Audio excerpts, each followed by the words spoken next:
કોઈ પણ પ્રકારના પાવડર, કેમિકલ, એસેન્સ કે ફ્રીઝનો ઉપયોગ કર્યા વગર ટ્રેડિશનલ રીતે બનતો આજે આપણે બનાવીશું કોઠી આઈસ્ક્રીમ. તો તેના માટે ફ્રેન્ડ્સ આપણે લીધું છે 5 લીટર જેટલું દૂધ. દૂધને આપણે ઉકાળવાનું છે. ફૂલ ફેટ દૂધ લીધું છે આપણે. અહીંયા દૂધને સારી રીતે ઉકાળી લેશું. હવે તેમાં સ્વાદ અનુસાર ખાંડ ઉમેરી દેવાની છે.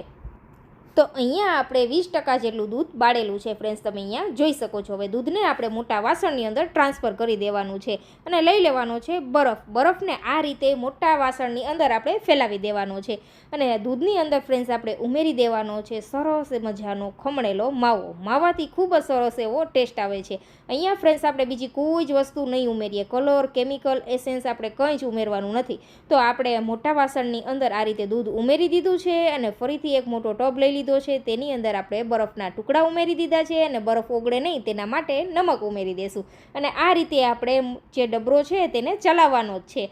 આ રીતે ચલાવશું ને ફ્રેન્ડ્સ એટલે કલાક જેવો સમય લાગશે, એટલે કલાકમાં આ રીતે સેમી સેટ થઈ જશે. તો આ રીતે સેમી સેટ થઈ જઈને પછી આપણે તેની અંદર ઉમેરી દેવાના છે ડ્રાયફ્રૂટ અને સાથે જ ઉમેરી દેશું માવો ફરીથી થોડો એવો અને સરસ મિક્સ કરીને ફરીથી આપણે 1 કલાક માટે થવા દેશું. અને તમને પસંદ હોય તો તમે અહીંયા થાબડીના ટુકડા પણ ઉમેરી શકો છો, જેથી ખૂબ જ સરસ એવો ક્રંચ આવશે આઈસ્ક્રીમ ખાતી વખતે.